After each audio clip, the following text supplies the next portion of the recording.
నువ్వు చెప్పాలి, యేసు చనిపోయింది ఏదో దేశస్తుడి కోసం కాదు, ఏదో కులస్తుడి కోసం కాదు, ఏదో వ్యక్తి కోసం కాదు, నా కోసం చనిపోయాడు. పౌలు అంటున్నాడు, నా కోసం హి వాస్ డైడ్, ఆయన సమర్పించుకున్నాడు, నా కొరకు తన ప్రాణాన్ని పెట్టాడు. అది కూడా ఇష్టపూర్వకంగా పెట్టాడు. ఇష్టపూర్వకంగా ప్రాణం పెట్టినటువంటి ఆ యేసు నాలో విశ్వాసం ద్వారా జీవిస్తా ఉన్నాడు. దేనికి స్తోత్రం కలుగును గాక. నేను చేసే కార్యాలు నా వల్ల కాదు, నేను సాధారణమైన మనిషినే. కానీ నా నడుము పట్టుకున్నా, నా బట్టలు పట్టుకున్నా, నా నీడబడినా అద్భుతాలు, దయ్యాలు కేకలు వేసి వెళ్ళిపోతున్నాయి. కారణం ఏంటో తెలుసా? ఆయన నాలో ఉన్నాడు. నేను స్తోత్రం అంటే యేసును నువ్వు సంపాదించుకోవాలి, యేసు నీలో నిలిచి ఉండాలి.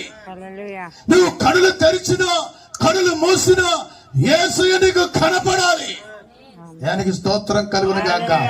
నిస్వార్థమైన జీవితం నువ్వు జీవించాలి, యథార్థమైన జీవితం నువ్వు జీవించాలి, పవిత్రమైన జీవితం నువ్వు జీవించాలి, కళంకం లేని జీవితం నువ్వు జీవించాలి.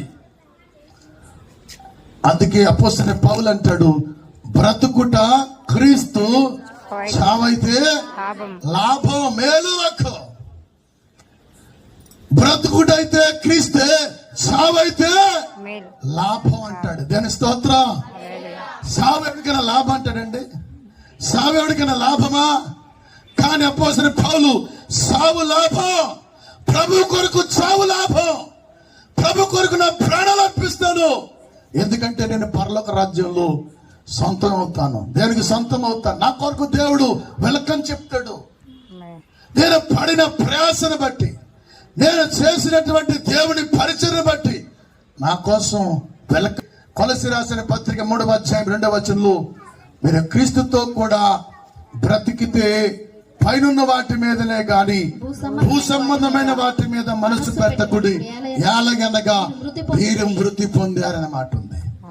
ఏలగనగా నువ్వు చనిపోయావు. చాలా మంది అవయవాలు చచ్చిపోలేదు, చాలా మంది శరీరంలో చేతులు సావలేదు, చాలా మంది నోరు సావలేదు, దేవుట్లారా చాలా మంది కాళ్ళు సావలేదు. అంటే సమర్పించుకోలేదు. ఈ కాళ్ళతో ఎక్కడికైనా తిరుగుతాం, ఏ దుర్మార్గపు పనైనా చేస్తాం. ఈ చేతులతో, చేతులు ఉన్నాయి కానీ ఈ చేతులతో ఏ పనైనా చేస్తావు. నీ నోరు ఉంది కానీ ఆ నోటితో నువ్వు ప్రార్థన చేయటం కానీ స్తుతించడం కానీ చేయకుండా ఈ నోటితో అపవిత్రమైనటువంటి వాటితో మాట్లాడుతూ ఉంటావు. దాని స్తోత్రం. ఎక్కడ చచ్చిపోయావు? నువ్వు క్రీస్తుతో